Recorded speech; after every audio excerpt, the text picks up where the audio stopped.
येनेरितः प्रवर्तन्ते प्राणिनः स्वेषु कर्मसु तं वन्दे परमात्मानं स्वात्मानं सर्वदेहिनां।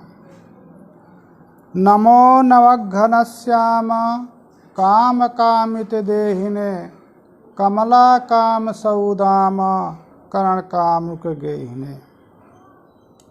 संस्कृत शौर्यम आमुक पटल के संवाहक, संवर्धक, संचालक पंडित श्री राजकुमार जी एवं वेदांत शास्त्र के अध्येता सुधीगण पंचदशी प्रकरण ग्रंथ का चित्रदीप प्रकरण 6वां प्रकरण चल रहा था। इस प्रकरण में चित्र दृष्टांत से चैतन्य के कूटस्थ आभास आदि रूप में निरूपण करने के बाद तो चैतन्य अणु है, आत्मा अणु है कि मध्यम परिणाम है कि व्यापक है। इस विचार प्रसंग में श्रुति के प्रमाण को लेकर के कुछ आचार्यों ने अणु परिणाम बताया, कुछ आचार्यों ने इसको मध्यम परिणाम बताया।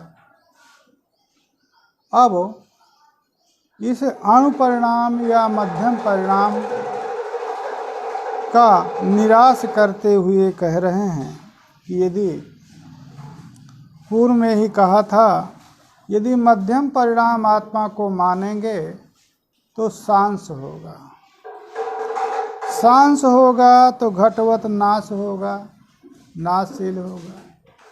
इसलिए इस आत्मा को मध्यम परिणाम नहीं कह सकते हैं, अणु परिणाम भी नहीं कह सकते हैं, क्योंकि आत्मा को व्यापक कहा गया है।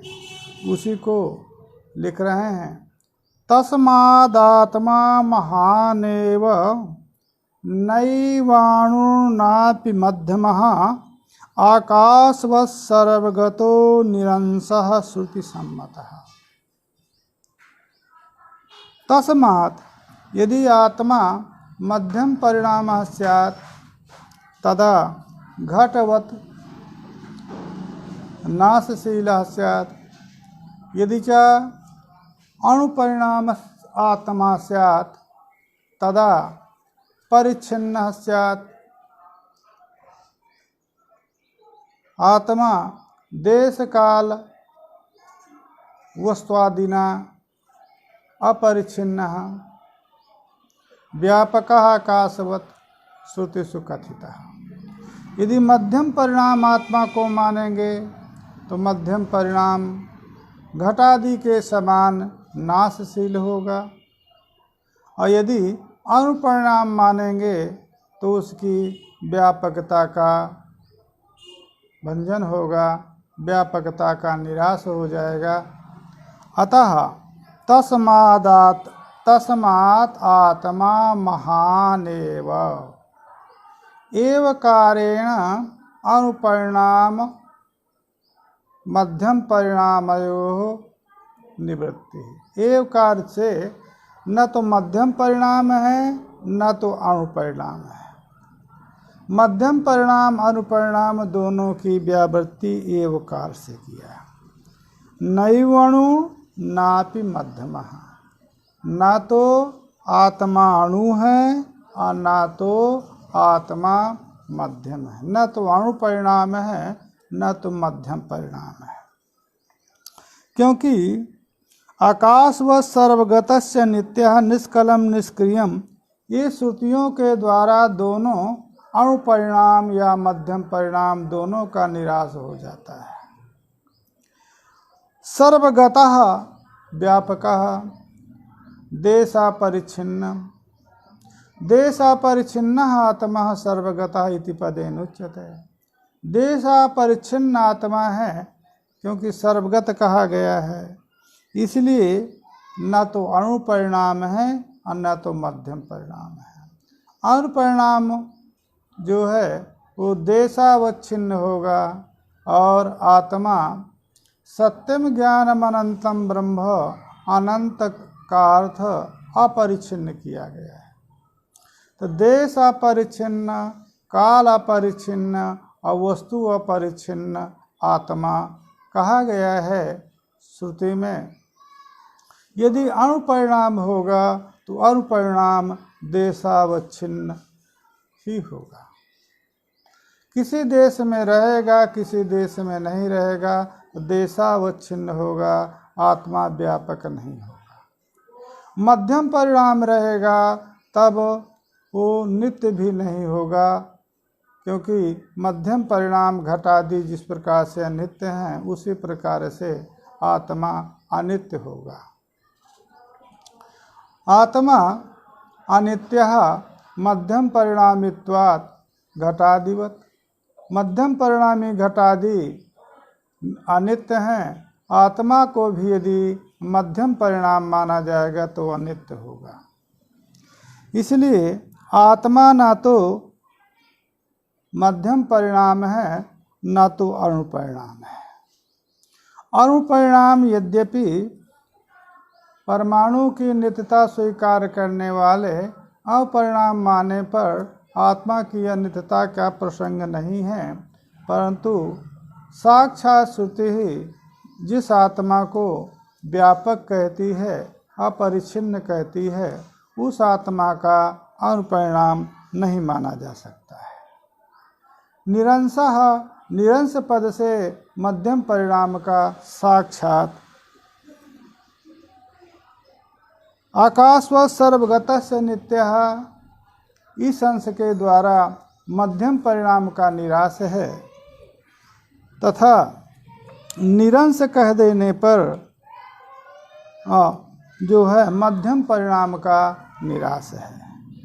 यह श्रुति सम्मत है जो हम कह रहे हैं कि आत्मा निरंश है, व्यापक है, मध्यम परिणाम अनुपरिणाम नहीं है। ये हमारा कथन श्रुति सम्मत है, क्योंकि श्रुति आकाश व सर्वगतस्य नित्यः गौणोपाद कारिका निष्कलम निष्क्रियम श्वेतापनिषद इत्यादि आगमों से आत्मा महान है, न तो अनुपरिणाम है न तो मध्यम परिणाम है।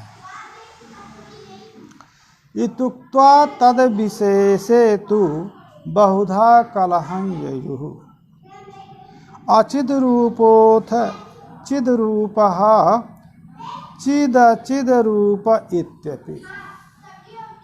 इस प्रकार से आत्मा न तो मध्यम परिणाम है न तो अणुपरिणाम है, महान है।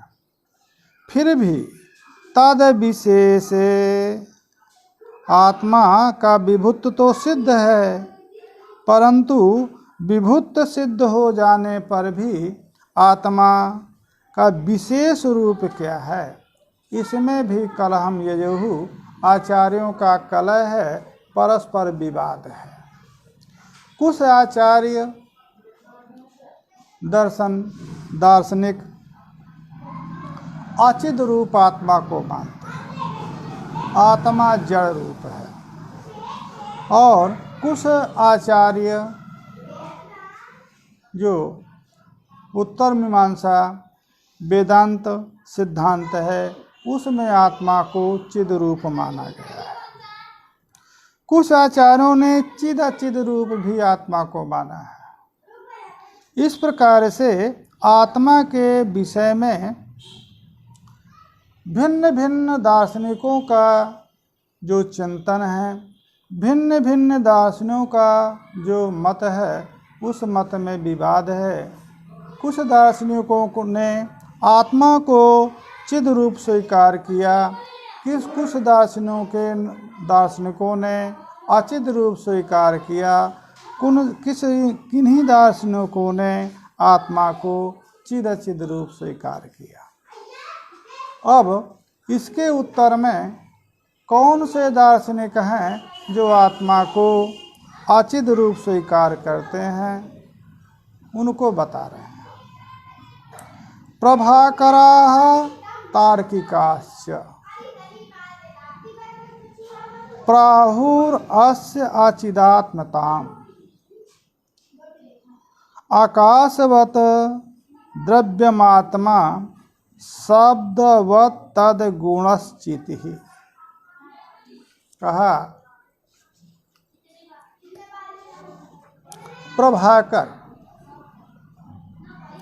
प्रभाकर मत के अनुयायी जो प्राभाकर हैं, प्रभाकर जो गुरु मत कहलाता है, मीमांसकों में प्रभाकर और भाट्ट दो सिद्धांत हैं। तो पहले प्रभाकर जो कुमारिल भट्ट के शिष्य थे, उन्हीं के वैदुष्य को देख करके कुमारिल भट्ट ने ही गुरु की उपाधि उनको दिया था। तो गुरु मत भी कहते हैं, प्रभाकर मत भी कहते हैं। उन प्रभाकरों के मत के अनुयायी प्रभाकर लोग और तार्किक में न्याय और वैशेषिक दोनों को लेना होगा। नैयायिक और वैशेषिक ये दोनों दार्शनिकों ने और प्रभाकर ने आत्मा की अचिद रूपता स्वीकार किया है। आत्मा चिद रूप नहीं है। चित का अर्थ प्रकाश है। जो लोक में चित से चेतन ले लेते हैं, चेतन का दर्शन में अर्थ प्रकाश होता है। तो आत्मा अचिद रूप है, अर्थात अप्रकाश रूप है। प्रकाश रूप आत्मा नहीं है। और दूसरी बात, नैयायिकों ने तो कहा कि आकाश के समान आत्मा द्रव्य है। आत्मा के आकाश का शब्द गुण है, विशेष गुण है, और आत्मा के विशेष 9 गुण हैं। अतः वो आत्मा में समवाय संबंध से गुणों की उत्पत्ति होती है। अतः गुणवत्वम समवायी कारणत्वम व द्रव्य का लक्षण है। गुणवत गुणवाला हो अथवा समवायी कारण हो। आत्मा में समवाय संबंध से गुणों की उत्पत्ति होती है, इसलिए समवायी कारण भी आत्मा है तथा गुणवत भी आत्मा है। और गुणवत्व असमवायी कारणत्व यही द्रव्य का लक्षण है। अतः आत्मा नैयायिकों के मत में द्रव्य है। प्रभाकर भी इसी रूप में स्वीकार करता है। प्रभाकर के यहाँ भी आत्मा स्वयं स्वप्रकाश नहीं है। ज्ञान के काल में त्रिपुटी भाषण स्वीकार करता है। 3 स्थलों में प्रकाश होता है। घट का इंद्रिय सन्निकर्ष होने के बाद उत्तर काल में घट का विषय विधया कर्मतया प्रकाश होता है। आत्मा का ज्ञान आशयतया प्रकाश होता है तथा ज्ञान का स्वरूपतया प्रकाश होता है। तीनों का प्रकाश होने पर भी स्वयं स्वप्रकाश न तो ज्ञान है, न स्वयं स्वप्रकाश आत्मा है, न तो स्वयं स्वप्रकाश विषय है।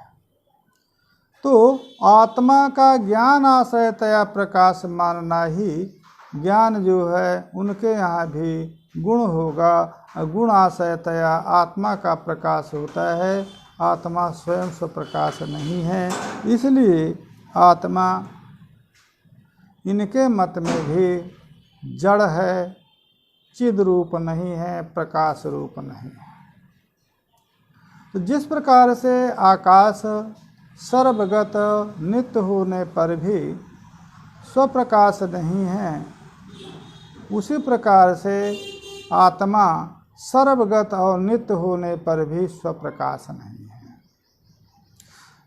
आकाश में केवल शब्द मात्र विशेष गुण है और इसमें आत्मा के विशेष गुण बता रहे हैं। इच्छा द्वेष प्रयत्नाश्च धर्माधर्मौ सुखा सुखे तत्संस्काराश्च तस्येते गुणाः चितिवत ईरिताः। इच्छा द्वेष प्रयत्न धर्माधर्म सुख और दुख और संस्कार और कृति, 9 गुण आत्मा के हैं। 9 विशेष गुण वाला आत्मा सगुण है, द्रव्य है। समवाय संबंध से 9 विशेष गुणों की उत्पत्ति होती है, अतः समवायी कारणत्व भी आत्मा में है, गुणवत्व भी आत्मा में है। एते गुणाः चिति वद इति ऋताः। चिति वृत्ति चितिवतिति चितिवर्तन्ते इति चितिवत ईरिताः कथिताः।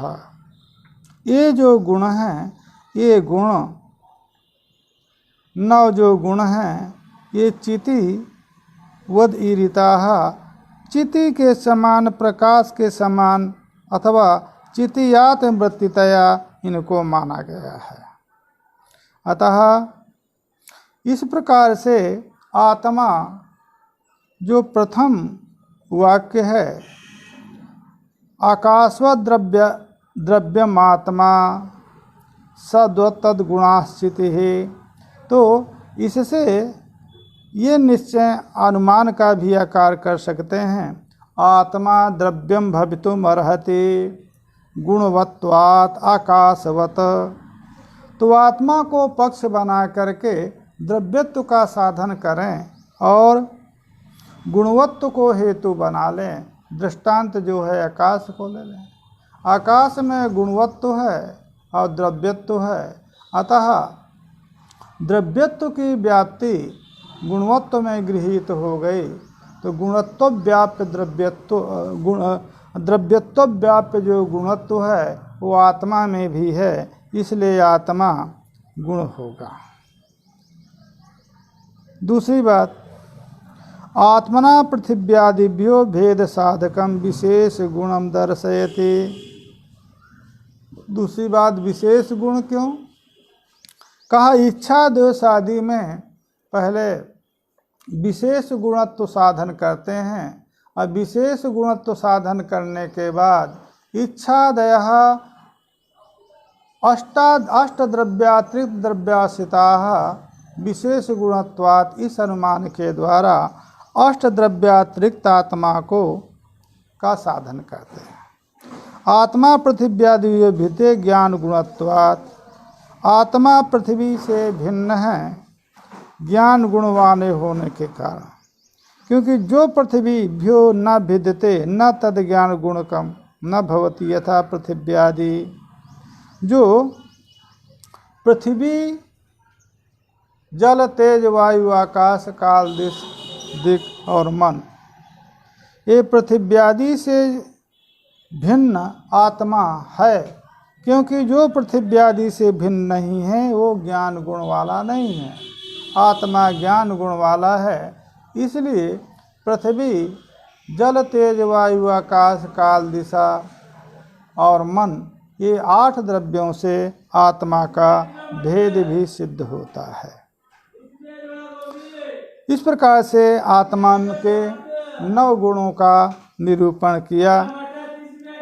अब आगे बता रहे हैं, आत्मनो मनसो योगे स्वादृष्टवसतो गुणाः जायन्ते अथ प्रलीयन्ते सुषुप्ते दृष्ट संशयात।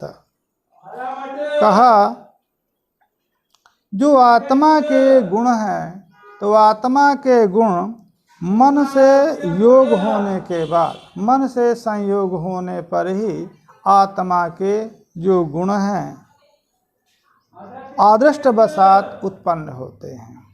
प्राणी के अदृष्ट वशात आत्मा के जो इच्छा, द्वेष, प्रयत्न, धर्माधर्म, ये 9 गुणों की उत्पत्ति मन के संयोग से होती है। मन जो है परमाणु रूप मन का आत्मा से जब संयोग होता है, क्योंकि मूर्त द्रव्य है मन, मूर्त द्रव्य का विभू पदार्थ के साथ संयोग, विभू आत्मा के साथ जब संयोग होता है, संयोग होने पर स्वादृष्टवशात जो प्राणी हैं, वो प्राणी के जो पूर्वकृत कर्म हैं, उन कर्मों के अनुसार, कर्मों के आदिष्ट कारणतावशात गुण इच्छा, द्वेष, प्रयत्न, धर्माधर्मादि आत्मा के सुख दुख आदि आत्मा के गुण उत्पन्न होते हैं।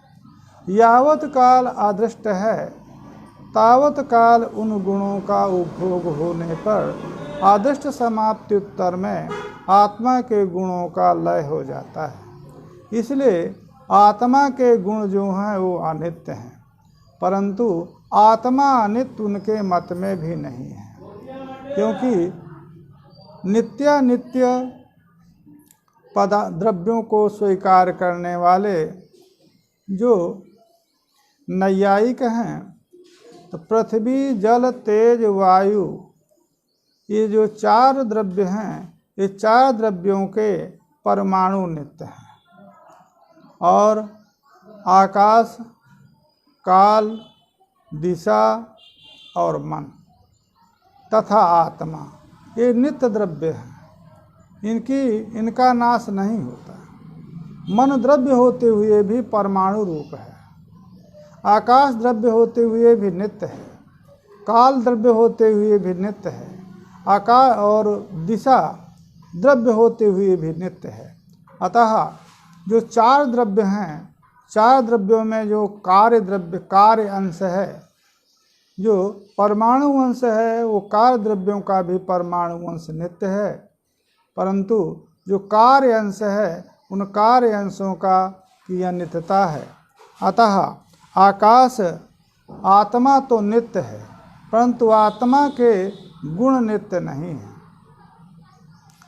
इसी प्रकार से विशेष गुण आकाश में, विशेष सामान्य गुण तो दिशा और काल में भी रहते हैं, संयोग पृथक्त्वादि, परंतु विशेष गुण आकाश के अतिरिक्त किसी आकाश और आत्मा 2 ही नित्य द्रव्यों में होते हैं। तो आकाश का या आत्मा का विशेष गुण नित्य नहीं है। क्यों नित्य नहीं है? क्योंकि अदृष्ट वसाद उत्पन्न होते हैं और अदृष्ट भोगोत्तर में उनका नाश होता है। दूसरी बात, जो भी उत्पन्नशाली है, जो जायमान है, वो विनाशशाली होता है। और जब आत्मा के गुणों का मन के संयोग से उत्पत्ति है, तो आत्मा के गुणों को नश्वर भी मानना पड़ेगा। सुषुप्ते आदृष्ट संक्षयात, वही सुषुप्ति काल में आत्मा के ये जो गुण हैं, इच्छा, द्वेष, प्रयत्न, धर्माधर्म, सुख दुख आदि, उस काल में क्योंकि आदृष्ट का संक्षय हो जाता है, सुषुप्ति में जो भोग कारण आदृष्ट है, वो भोग कारण आदृष्ट का क्षय रहता है। अतः सुषुप्ति काल में आत्मा के इच्छा, द्वेष, प्रयत्न आदि ये 9 गुणों की उत्पत्ति नहीं होती। वो जो सुषुप्ति काल का आदृष्ट है, वो सुषुप्ति कालीन सुख भोग के लिए है, और वो जो सुषुप्ति रूप सुख है, वो सुख आत्मा का गुण नहीं है, अपितु सुख स्वरूप आत्मरूपता है। सकल प्रपंच की निवृत्ति ही वहाँ पर सुख रूपता है, और वहाँ पर लौकिक सुखों के समान वो सुख नहीं है। इसलिए जो सुषुप्ति का सुख है, वो निरतिशय सुख माना जाता है। जो वृत्तिक सुख है, विषयादि सन्निकर्ष से जायमान जो सुख है, वो सुख अनित्य और अशाश्वत है, इसलिए वो सातिशय है। परंतु सुषुप्ति का जो सुख है वो आत्मा का गुण नहीं है, क्योंकि सुषुप्ति काल में नैयायिकों के मत में मन पूरी तत्व नाड़ी में प्रविष्ट हो जाता है और किसी भी ज्ञान के लिए या आत्मा के गुण के लिए उत्पत्ति के लिए आत्मना संयोग के समान त्वंगमनः संयोग भी कारण होता है। उस काल में त्वंगमनः संयोग न होने के कारण सुषुप्ति काल में मन पूरी तन नाड़ी में प्रविष्ट हो जाता है। अतः उस काल में त्वक से संयोग आत्मा मन का न होने के कारण आत्मा के गुणों की उत्पत्ति नहीं होती। वेदांत मत में सुषुप्ति काल में जो अंतःकरण है वो निष्परिणामी हो जाता है, उसका परिणाम नहीं होता, अंतःकरण की वृत्ति नहीं होती और जितने भी सुख दुख आदि हैं वो वृत्तिजन्य हैं। जब कोई वृत्ति ही नहीं होगी तो सुषुप्ति काल में इनके यहाँ भी आत्म विषयक सुख जो वैषयिक सुख है वो वैषयिक सुख की उत्पत्ति नहीं होती। परंतु सतः सोम तदा संपन्नो भवति, सतस्वरूप आनंद स्वरूप जो आत्मा है उस आत्मा की सन्निधान, क्योंकि अविद्या मात्र आवरण रहता है, अन्य वृत्तियाँ लीन रहती हैं, अतः सुषुप्ति काल में सुख होता है। वो सुख उस अविद्या वृत्ति का परिणाम है सुखाकार। वो अविद्या वृत्ति सुखाकार इसलिए होती है कि अविद्या के अन्य परिणाम जो दुख के कारण हैं वो उस समय पर नहीं होते, अपितु वो अविद्या जिस आत्मा में अध्यस्त है तदरूप सुख का में परिणत होती रहती है। अतः वो जो सुख है वो लौकिक सुख न हो करके सुषुप्तिकालीन सुख जो है वो वृत्तिक सुख न हो करके निरतिशय सुख माना जाता है। आगे चल करके पढ़ रहे हैं कि कैसे आत्मा चेतन है और कैसे आत्मा चेतन है। चितिमत्वात् चेतनोऽयम् इच्छा द्वेष प्रयत्नवान तस्मात् धर्माधर्मयोः कर्ता भोक्ता दुःखादि मत्वतः। आत्मनो चिद्रूपे कथम चेतनत्वाभिगमः। आत्मा यदि अचित रूप है तो चेतनत्व की प्रतीति कैसे आत्मा में होगी। जो आत्मा को अचित रूप मानते हैं तो चिद रूपता आत्मा में कैसे होगी, उसके लिए लिख रहे हैं चितिमत्वात् चेतनः अयम् आत्मा इच्छा द्वेष प्रयत्नवान स्यात् धर्माधर्मयोः कर्ता भोक्ता दुःखादि मत्वतः। आत्मा चेतन व्यवहार इसलिए होता है कि चितिमत्ता है। चितिमत्ता होने के कारण, चिति क्या है? प्रकाश। यदि आप कहें कि आत्मा चेतन है फिर चितिमत्ता भी कहें, ये कैसे हो सकता है? तो चिति का अर्थ है प्रकाश। यतः न तो आत्मा प्रकाश है न तो ज्ञान प्रकाश है, परंतु समवाय संबंध से आत्मा में ज्ञान उत्पन्न होने पर प्रकाश हो जाता है। और वो प्रकाश यदि ज्ञान रूप है तब भी आत्मा में रहता है, और यदि विषय प्रकाशक्षम यदि ज्ञान यदि तो आत्मा न तो आत्मा स्वयं से प्रकाश है न्याय में, न तो ज्ञान स्वयं से प्रकाश है, परंतु ज्ञान के उदय हो जाने पर वस्तु का प्रकाश हो जाता है और वस्तु में विषय व्यवहार योग्यता हो जाती है। अतः वो चितिमत्ता, वो प्रकाशवत्ता आत्मा की साक्षात न होने पर भी, ज्ञान की भी साक्षात न होने पर भी, परंतु वो प्रकाशवत्ता आत्मा में ही प्रतीत होती है। क्योंकि अहम जाने, मैं जान रहा हूँ, अमुम घटम अहम जानामि, इस घट को मैं जान रहा हूँ। तो ये जो प्रकाशवत्ता है वो प्रकाशवत्ता आत्मा में ही प्रतीत होती है। अतः आत्मा, अयम आत्मा चेतनः चितिमत्वात्, चितिमत्ता प्रकाशवत्ता होने के कारण आत्मा को चेतन व्यवहार होता है, न तो साक्षात चेतन।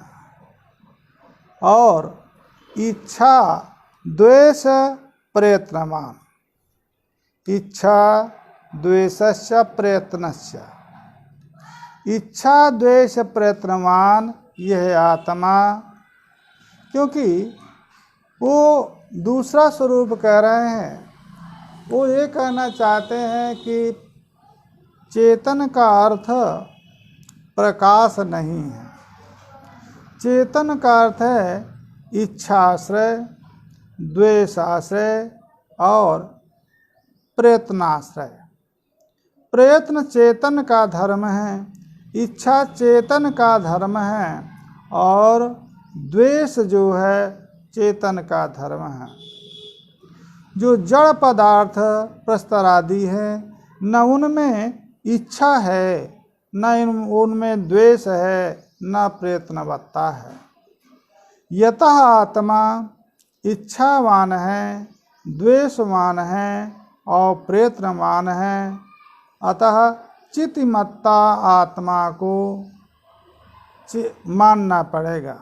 यदि आत्मा चेतनः न स्यात् तदा इच्छा द्वेष प्रयत्नवान न स्यात्। यदि आत्मा चेतन नहीं होगा तो चेतन का जो धर्म, चेतन धर्म इच्छा द्वेष प्रयत्न है, वो आत्मा आश्रित नहीं होंगे, आत्मा में आश्रय उनका नहीं होगा। अतः आत्मा को चितिमत्ता, चितिमत्ता कथम, इच्छा द्वेष प्रयत्नवत्वात्। इच्छावत्त है, इच्छावान आत्मा है, द्वेषवान आत्मा है, प्रयत्नवान आत्मा है। अतः आत्मा में चितिमत्ता स्वीकार करना होगा। जब चितिमत्ता है आत्मा में तो आत्मा चेतन है। अतः स्यात्। और दूसरी बात, जो चेतन है, दो ही प्रकार के पदार्थ हैं उनके यहाँ। चेतन पद से स्वप्रकाश न लेकर के एक चेतन है और एक जड़ है। चेतन जो पदार्थ है वही कर्म का कर्ता और कर्म का जन्य आदृष्ट का भोक्ता होता है। स्यात् धर्मा धर्मयोः कर्ता। यतः आत्मा इच्छा द्वेष प्रयत्नवान है, चेतन है, अतः सुकृत और दुष्कृत का करता है तथा सुकृत दुष्कृत जन्य जो फल हैं उसका भोग है, भोक्ता है। क्यों भोक्ता है? क्योंकि जिसने कर्म किया उसी को फल भोग होता है। कर्म का फल सुख या दुख है। सुकृत का फल सुख, दुष्कृत का फल दुख है। यतः सुख दुखादि मत्ता आत्मा में ही होती है। अतः आत्मा को ही कर्म का कर्ता मानना होगा, क्योंकि यदि भोक्ता है, जो भोक्ता होगा वही कर्ता माना जाता है। अतः आत्मा कर्ता है, कर्म का कर्ता यदि कृति नहीं है, इच्छा द्वेष आदि नहीं है तो कर्ता हो नहीं सकता। इस प्रकार से आत्मा में चेतन व्यवहार होगा, परंतु चिद रूपता, प्रकाश रूपता आत्मा में नहीं है। यहाँ पर चेतन और चिद रूपता दोनों पदार्थ भिन्न हैं। चिद रूपता का अर्थ है स्वयं स्वप्रकाश रूपता। स्वयं स्वप्रकाश रूपता नहीं है, परंतु चेतनवत्ता का अर्थ है इच्छा द्वेष प्रयत्नवत्ता। तो इच्छा द्वेष प्रयत्नमान आत्मा है, इसलिए आत्मा चेतन है, परंतु उस आत्मा को आप चिद रूप स्वयं स्वप्रकाश रूप नहीं कह सकते हैं। यथात्र कर्मवशतः कदाचित्कम सुखादिकम तथा लोकांतरे देहे कर्मणा इच्छादि जन्यते।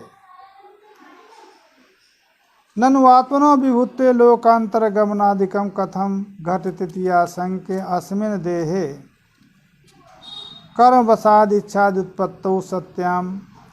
अब बात यह है कि यदि आत्मा व्यापक है तो व्यापक जिस प्रकार से व्यापक आकाश का कहाँ गमन होगा, क्योंकि गमनागमन व्याप्य पदार्थ का होता है। जो जिस देश में नहीं है उस देश में जो उसका संयोग होगा तब उसमें गमनवत्ता कहेंगे। जैसे कोई विद्यालय में है तो उसको घर जा रहा है, माने घर में नहीं है। घर से यदि कोई विद्यालय जा रहा है तो विद्यालय में नहीं है।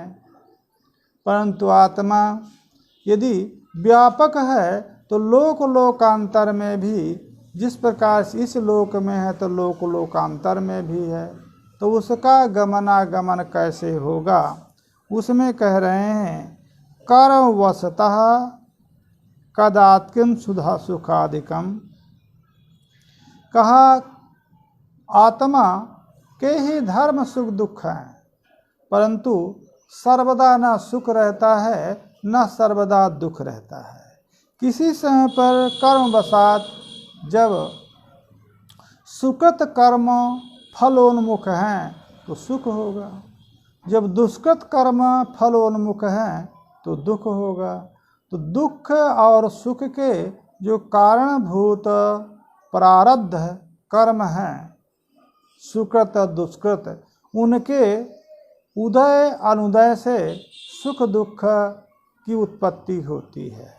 तो जिस प्रकार से कर्म बसात ही किसी काल में सुख किसी काल में दुख होता है, तथा लोकांतरे देहे कर्मणा इच्छादि जनते। उसी प्रकार से लोकांतर देह में भी, जो लोकांतर अन्य लोकों में जो ये देह हैं, वो देहें कर्म इच्छादि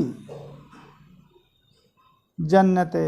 इस देह में कर्म इच्छादि की उत्पत्ति होती है। अथवा ये कहना चाहिए कि यही कर्म बसात लोकांतर में देह प्राप्ति, और देह प्राप्ति हो जाने पर उस कर्मानुसार उस लोकांतर में, जैसा लोकांतरीय कर्म है, लोकांतरी भोग साधन कर्म है, उस साधन कर्म बसात लोकांतर में सुख दुख होता है।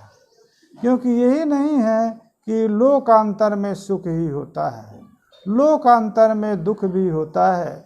जैसा पुराण आदि में कहा गया है कि नरक, नरक माने दुख, और स्वर्ग, तो ये स्वर्ग या नरक ये दोनों लोकांतर हैं। लोकांतर का मतलब अन्य लोक। एतत् भौतिक शरीरातिरिक्त शरीर उपभोग्य जो लोक है उसी को नाम लोकांतर है। लोच्यते इति लोकः, जो उपभोग्य योग्य है उसी का नाम लोक है। तो एतत् लोक माने इस भौतिक शरीर उपभोग लोक, और इस भौतिक शरीर से जो उपभोग्य नहीं है वो लोकांतर है।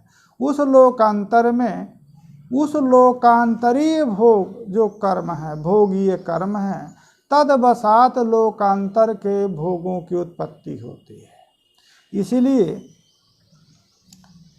ये प्रकरण चला कि क्षीणे पुणे मृत्युलोकमा विसंति स पुनरैव वर्तते। तो जब सभी कर्मों का उपभोग होने के बाद इसमें आता है, तो उपभोग आने के बाद जब इस लोक में आएगा तो वो लोक, इस लोक में जो आना है, शरीर आदि की प्राप्ति है, वो भी तो कर्म का फल है। तो जब स्वर्ग में ही सभी कर्मों का उपभोग हो गया, तब कौन से अब कर्म रह गए जो पुनर्जन्म होगा? तब वहाँ पर लिखते हैं कि जो स्वर्गीय जो कर्म हैं, माने जो परलोकीय सुख साधन, सुख दुख के कारण जो कर्म हैं, उन कर्मों से जायमान जो परलोकीय जो सुख दुख हैं, उनको उपभोग करने के उत्तर में पुनः जो उत्तर जन्म के कारणभूत प्रारब्ध कर्म हैं, उन प्रारब्ध कर्मानुसार शरीर आदि की उत्पत्ति होती है और तदनुसार उसको उनका उपभोग होता है। यहाँ पर ये भी ध्यान देना चाहिए कि कोई जो नास्तिक लोग हैं, कहते हैं कौन सा है स्वर्ग या कौन सा है लोक। आज तक जितने लोकों का वर्णन हो रहा है, उनको वैज्ञानिक लोग चिंतन कर रहे हैं, वहाँ तक पहुँच रहे हैं। चंद्रलोक है, इस समय पर मंगल लोक में भी पहुँच रहे हैं। ये कौन सा लोक है जो स्वर्ग लोक और नरक, जो नरक लोक पर लोक कहा गया है, ये कौन सा लोक है? ये आक्षेप करते हैं। उनका समाधान देना होगा तो आप उनसे ही पूछिएगा कि चंद्रलोक मंगल लोक के समान स्वर्ग लोक नहीं है, क्योंकि स्वर्ग लोक को आदृष्ट कहा गया है। तो कितना भी विज्ञान बढ़ जाए, परंतु वो विज्ञान आदृष्ट जो इंद्रिय गम्य नहीं है, उस इंद्रिय जो गम्य नहीं है, प्रत्यक्ष विषय जो नहीं है, उसका अन्वेषण विज्ञान के द्वारा नहीं हो सकता। न्याय दर्शन में परमाणु को इंद्रिय गम्य कहा गया। उस परमाणु को इंद्रिय गम्य परमाणु के खोज में पहले चर्चा आप लोग पढ़े ही हैं अखबारों इत्यादि में। अरबों खरबों रुपया खर्च करने के बाद अंतिम में उस कण को इन्होंने माना कि कोई इतना सूक्ष्म कण है जो इंद्रिय वेद्य नहीं है, और उसी कण से, उसी परमाणु से कार्य रूपता की, द्रव्यों के कार्य रूपता में परिणति हुई है। तो कैसा परमाणु है, इसका वो खोज नहीं कर पाए, बल्कि हमारे दार्शनिकों ने, जिन्होंने परमाणु को स्वीकार किया, उस परमाणु को रूपवत, रसवत, गंधवत माना है। क्योंकि परमाणु के ही जो गुण हैं, उद्रणकादि क्रम से कार्यों में उत्पन्न होते हैं, अतः परमाणु में गुणवत्ता भी स्वीकार किया है, परंतु प्रत्यक्ष गम्यता नहीं स्वीकार किया। वो परमाणु प्रत्यक्ष गम्य नहीं है। तो जब परमाणु प्रत्यक्ष गम्य नहीं है, उसके खोज में इतना द्रव्य व्यय होने के बाद जब उसके स्वरूप का आप निर्धारण नहीं कर सके, तो जिसको शास्त्र स्वर्गलोक को या नरक लोक को बताता है कि वो अदृष्ट है, वो एतद शरीर भोगीय नहीं है, तो उसको आप कैसे सोचेंगे कि कोई लोक उसके लिए अलग है? अपितु स्वाप्निक पदार्थों का उपभोग आप लोग स्वीकार करते हैं। वो क्या है स्वाप्निक पदार्थ जिसका उपभोग स्वप्न में होता है, उसी प्रकार से वो अदृष्ट है। स्वाप्निक पदार्थ का उपभोग भी अदृष्ट है। उसी प्रकार से एतत् जो शरीर है, भौतिक शरीर है, ये भौतिक शरीर द्वारा उपभोग योग्य न होने वाले जो सुख दुख के साधन हैं, उपभोग हैं, तो वो उपभोग्य पदार्थ भी और वो अत्यंत सूक्ष्म है, अतः उनका दिग्दर्शन नहीं हो सकता। अतः उसके लिए जब दिग्दर्शन ही नहीं है तो प्रत्येक प्राणी का जो स्वर्ग है और जो नरक है, जो परलोक है, वो भिन्न भिन्न होता है। प्रत्येक प्राणी के कर्म से जायमान होने के कारण उसको एक समुदित लोक न कह करके प्राणी के कर्मानुसार एतद शरीरातिरिक्त शरीर से जो सुख दुख का भोग होता है उसी को लोकांतर कहते हैं। वो लोकांतर सुख दुख भोग के लिए कर्म बसात तत्तद शरीरों की उत्पत्ति होती है। पुराण आदि में रौरव आदि नरकों का जो वर्णन है, वो वर्णन देखा नहीं गया तो कैसे हुआ, कहा वो तो एक भय रूपता दिखाने के लिए बताया गया कि दुख होता है। वो दुख जो है नरक है। अब उस नरक कितने कितने कठिन दुख आपको भोगना पड़ेगा, तो पुराणों में उसका वर्णन किया। वो अवश्य भोग्य है। शास्त्र कहता है, पुराण कहता है। अब यदि देखा नहीं गया तो उसका वर्णन कैसे हुआ, कहा वो वर्णन यही तो सभी शास्त्रों का, वेद उपनिषद आदि शास्त्रों का यही वैशिष्ट है कि जो लोक दृष्ट नहीं है उसका जो प्रतिपादन करना शास्त्रों का वैशिष्ट है। अतः वो जो लोकों के दुखों का वर्णन किया है तो शास्त्रों के द्वारा किया। शास्त्र कहता है, मनुष्य दृष्ट न होने पर शास्त्र प्रमाणित है। अतः लोक लोकांतर की स्थिति सर्वमान्य है।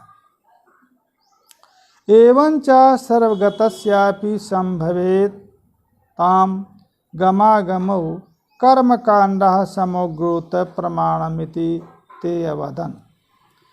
कहा इस प्रकार से जो सर्वगत आत्मा है वो कर्म बसात, स्व कर्म बसात उसका गमनागमन होता है। तो गमनागमन तीन प्रकार के शरीर हैं। कारण शरीर है अविद्या, अपंचीकृत महाभूतों से जायमान 5 ज्ञानेन्द्रियाँ, 5 कर्मेंद्रियाँ, 5 प्राण और मन और बुद्धि, ये 17 अवयवों वाला सूक्ष्म शरीर है। सूक्ष्म शरीर का नाश नहीं होता। क्यों? नाश तो सावयव पदार्थ का होता है, वो निरवयव है, पंचीकृत नहीं है। इसलिए पंचीकृत न होने के कारण उस सूक्ष्म शरीर का नाश नहीं होता है। तो सूक्ष्म शरीर, भौतिक शरीर का नाश प्राण वियोग हो जाने पर, इस शरीर से प्राण का वियोग हो जाने पर, प्राण का विच्छेद हो जाने पर इस जो स्थूल शरीर है, अन्नमय शरीर है, इसका नाश हो जाता है। परंतु जो सूक्ष्म शरीर है, ये सूक्ष्म शरीर स्वकर्मवशात लोक लोकांतर का गमन करता है, जो श्रुतियों में उसका निर्धारण है। उसी क्रम से उपभोग के उत्तर काल में उसका पुनरावृत्ति भी बताई गई है। इसलिए कर्म कांड, इसमें संपूर्ण जो कर्म कांड है, जो पूर्व मीमांसा भाग है, वेद का जो पूर्व भाग है, वही इसमें प्रमाण है कि सर्वगस्य, सर्वव्यापक जो आत्मा है, वो सर्वव्यापक जो आत्मा है, वो जो सूक्ष्म शरीर रूप उपाधि है, उस उपाधि वसात गमनागमन होता है। जिस प्रकार से दृष्टांत में लेंगे, जिस प्रकार से आकाश तो सर्वव्यापक है, परंतु घटादि उपाधि से उपहित जो आकाश है, उसमें गमनागमन व्यवहार होता है। घट को लेकर के आप चलेंगे तो आकाश के सर्वव्यापकता होने पर भी एतद्देश देशी घटाकाश, तद्देशी घटाकाश, जिस देश में घट को ले जाएंगे उस देश में घटाकाश का गमन व्यवहार होता है। उसी प्रकार से जो आपका ये सूक्ष्म शरीर है, ये सूक्ष्म शरीर रूप उपाधि से अवच्छेदवाद हो या प्रतिबिंबवाद हो या आभासवाद हो, तीनों वादों में जहाँ जहाँ सूक्ष्म शरीर जाएगा वहाँ पर चित्त का प्रतिबिंब, यदि प्रतिबिंबवाद मानते हैं, यदि आभास मानते हैं तो तत्देश में आभास, अथवा अवच्छेदवाद मानते हैं तो तद्व्यापक आत्मा को तत्देश में अवच्छिन्न हुआ उस सूक्ष्म शरीर से, तो वो सूक्ष्म शरीर के गमनागमन से और आत्मा का गमनागमन कहा जाता है। अन्यथा स्वर्ग कामो ज्योतिष्ठो में यजेत, यदि स्वर्ग कोई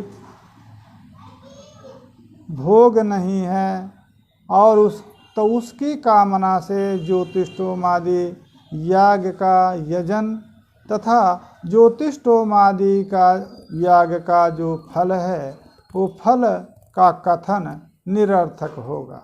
यतः श्रुति कहती है, अतः श्रुति ही स्वतः प्रमाणभूत है, वो कोई मनुष्य वाक्य नहीं है।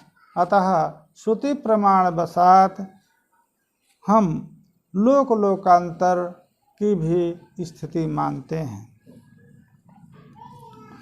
आनंदमय कोशो यह सुषुप्तौ परिशिष्यते, अस्पष्ट चित सा आत्मैषाम पूर्व कोशो अस्यते गुणाः।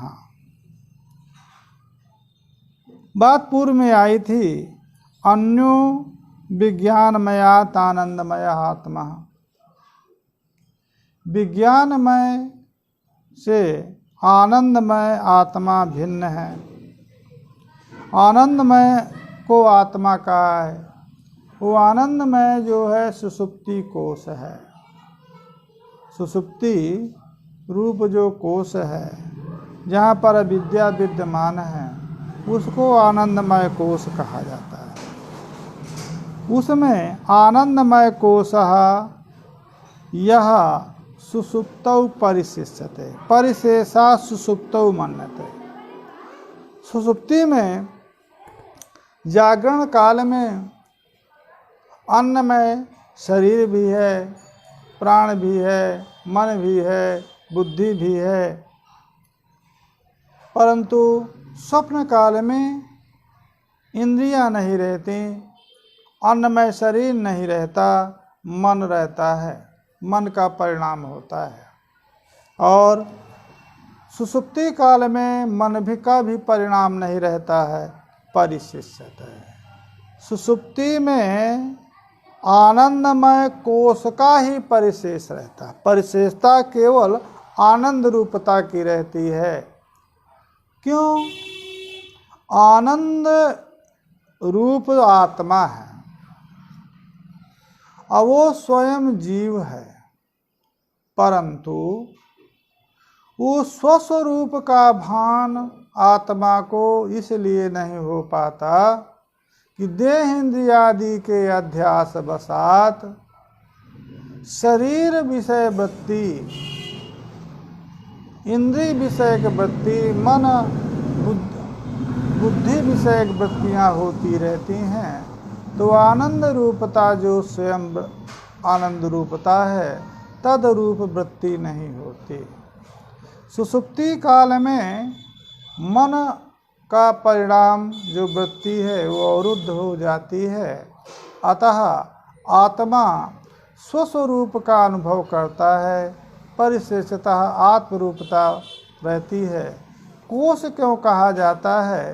केवल अविद्या विद्यमान है। अविद्या जन्य जो अन्य पदार्थ हैं, द्रव्य हैं, अपंचीकृत या पंचीकृत जो द्रव्य हैं, उनका स्वरूप भान न हो करके वो अविद्या आत्मा को ही विषय करती है। आत्मा सुख स्वरूप है, इसलिए सुषुप्तौ आनंद कोशः आनंदमय कोशः परिशिष्यते।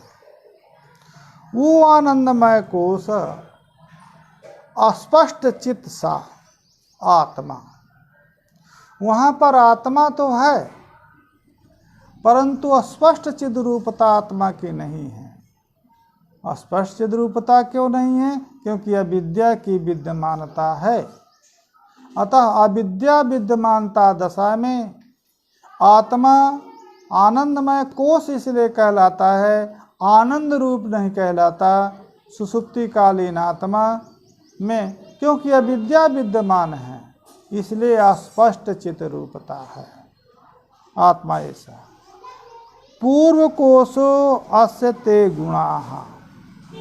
अब पूर्व कोश जो आत्मा के में जो पूर्व में कोश हैं, प्राणमय, मनोमय, विज्ञानमय, वो आत्मा के गुण हैं। और ये जो सुषुप्ति में आनंदमय कोश है, ये आत्मा का गुण नहीं है, अपितु अस्पष्ट चित्त स्वरूपता है। इसीलिए ये विज्ञानमय कोश से भी आनंदमय कोश को श्रेष्ठ कहा गया है। सुषुप्तो स्पर्शित यह आनंदमय कोशः परिस्थिते सा पूर्व कोशः सौतेषु पंचकोशेषु प्रथम येषां प्रभाकरादीनाम् आत्मा। अब पूर्व कोशो वसते, यही स्पष्ट चिद आत्मा को जो है प्रभाकर मानता है।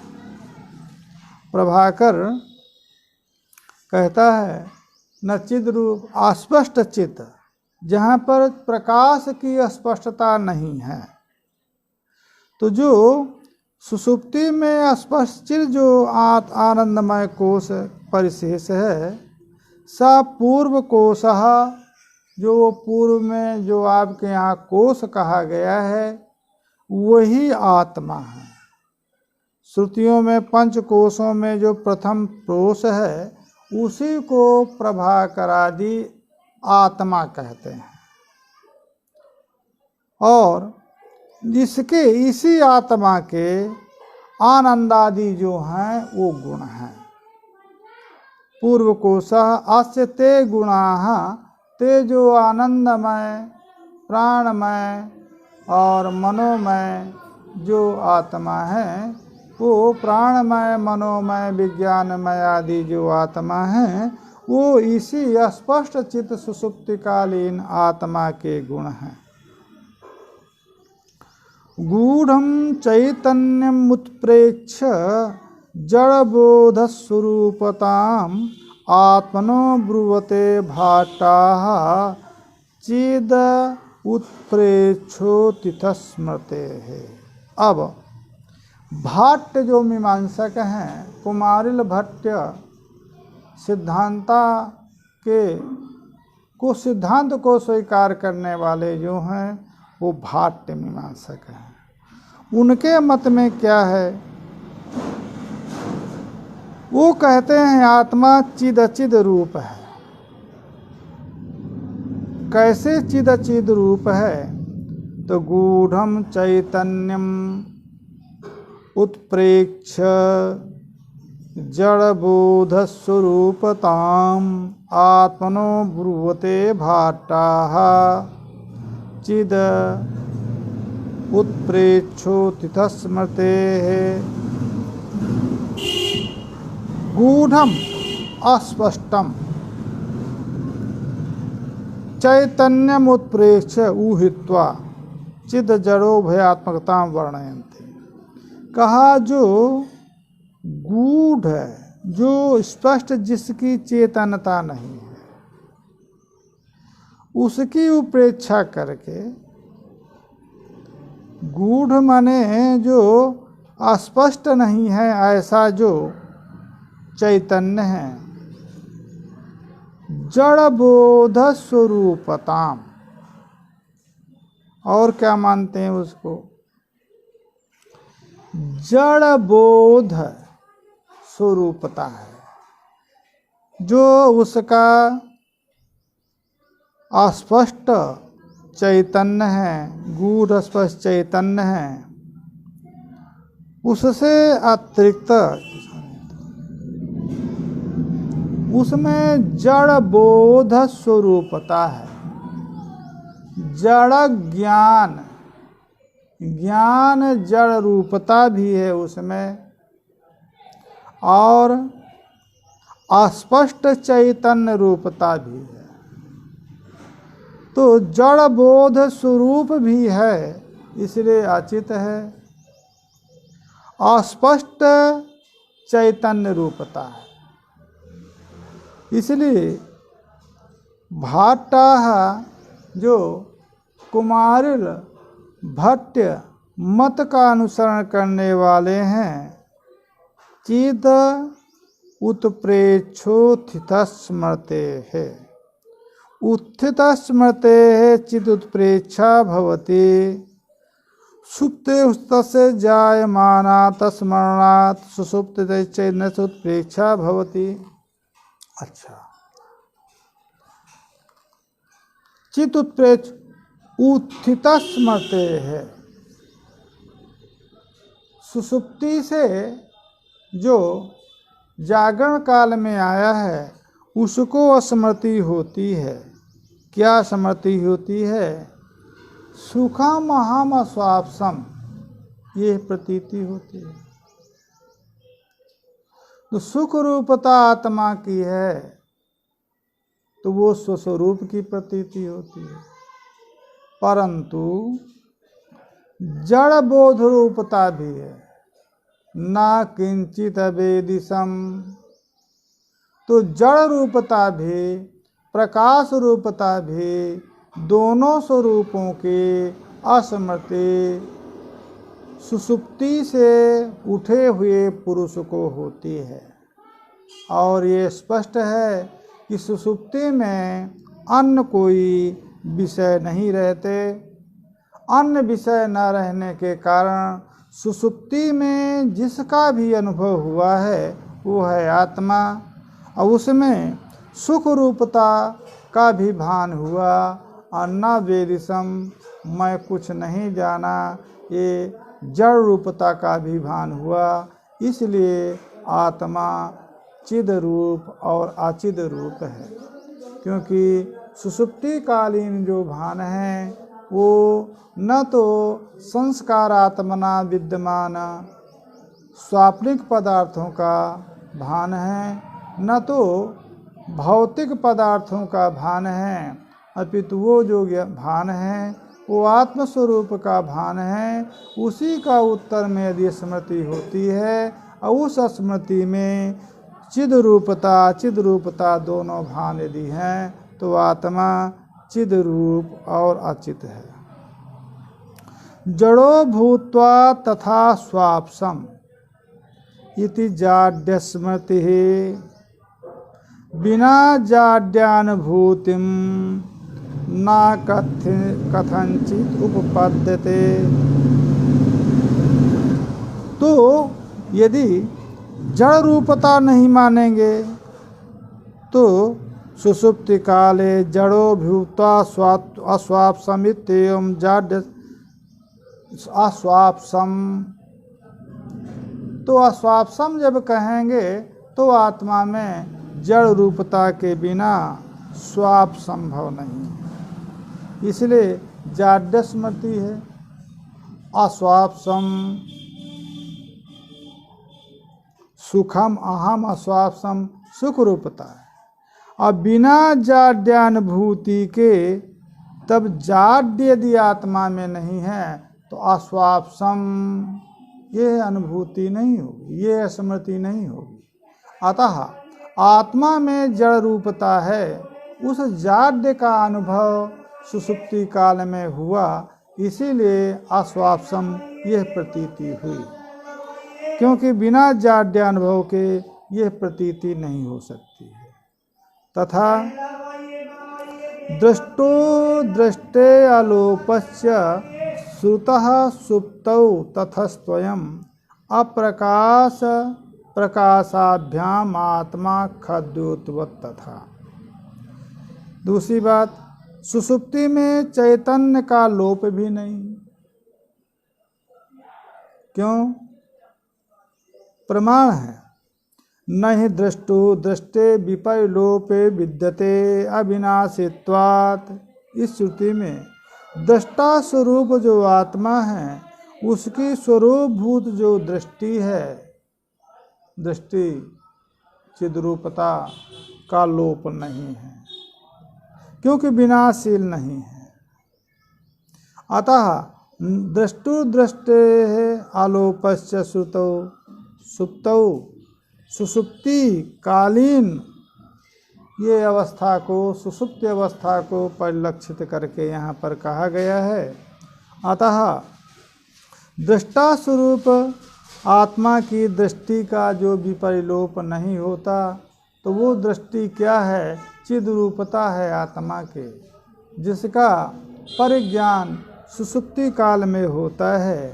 इसलिए आत्मा सुतः सुप्तौ, ये आत्मा सुषुप्तिकालीन आत्मा को परिलक्षित करके ये कहा गया है। इसलिए अप्रकाश प्रकाशाभ्याम, आत्मा में जाड्य रूपता भी है, अब आत्मा में प्रकाश रूपता भी है। इसलिए खद्योत के समान, जिस प्रकार से खद्वेत जो कीट है उसमें प्रकाश रूपता जड़ रूपता दोनों हैं, उसी प्रकार से आत्मा में प्रकाश रूपता जड़ रूपता चिद रूपता अचिद रूपता ये दोनों हैं। ऐसा प्रभाकर